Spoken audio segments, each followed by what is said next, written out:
the 5G standard, we're talking of something that had already started work in the early 2010s and onwards, and that started to take shape and get deployments in the field in the late 2000 or the just before 2020 or 2018, 2017, that kinds of years.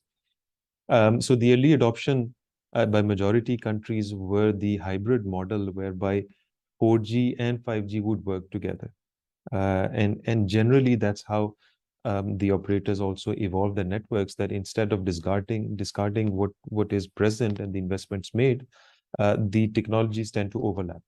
So what would happen in the early deployments of 5G is that you would anchor on a 4G network and then play around on 5G. So to that extent, the countries like Japan, Korea, the United States, the Northern Americas, have been the early adopters to it. And in doing so, then have been the ones leading in terms of rolling out across the country. And the first use case, as I mentioned, has been more driven along the fixed wireless access, which means that you treat wireless as if it's a fixed connection. So a fixed connection is a broadband connection you have at home, which offers speeds in gigabits per second, which you would struggle to give over the air. You could if you have very high frequency bandwidths.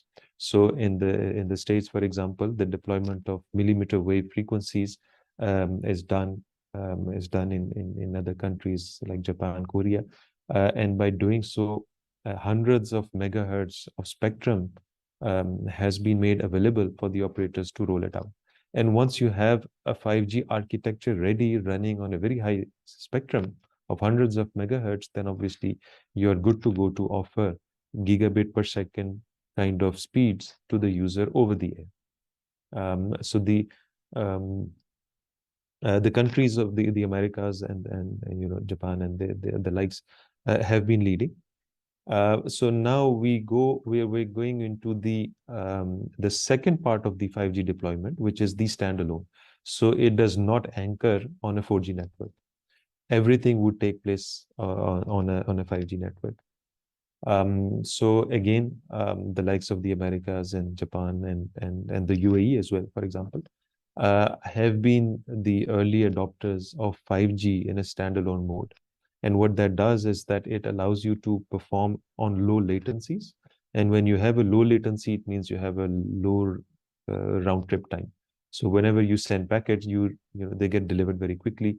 There is no lag, there is no jitter, there is no lag in the frame. So it's one thing giving speed, it's one thing ensuring that the latency or the delay between packets is low.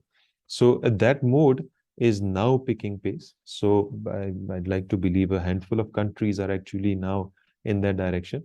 And again, once that takes place, the rest will follow. But one of the reasons that it has not been popular per se as yet is the use case. So if I can deliver a use case of augmented reality or of the virtual reality coming out of Metaverse on a 4G network, which is running on high frequencies, or on a 5G network that is non-standalone, a question becomes, do I need to roll out a standalone itself? Now the use of autonomous cars and all that has started to take place as well. So that has started to roll out, to give the way to start rolling out the standalone network. So again, coming to the question, the Americas, North Americas, Japan and these areas, these countries are the one picking up, going in that direction to have a full-fledged 5G standalone network. All right. And do we think that there is a competitor or a competition to these early adopters? Like, for example, the company SpaceX that is owned by Elon Musk. Do we think that company could become a potential competition to these deployments to these countries? And if that could become a race in itself, if there is a competition, who would win that? So partially, yes, I'd like to believe that. So what is different in what Elon Musk has done? The use of satellites has always been there, but because they reside so high up in the universe, outside the Earth, the round trip distance and the latency becomes so high that you cannot have good streaming, you cannot have good video uh, content data usage. So what tends to take to fill the space is when the satellites actually are closer to the Earth, and when they are closer to the Earth, then they go around the Earth by the way the mechanics um, of the Earth spinning around the sun, etc. work. So we have then what we call middle Earth orbits and low Earth orbits. So the closer it is to the Earth, then obviously the lesser the distance it is to the devices, to the system, to the network itself. So what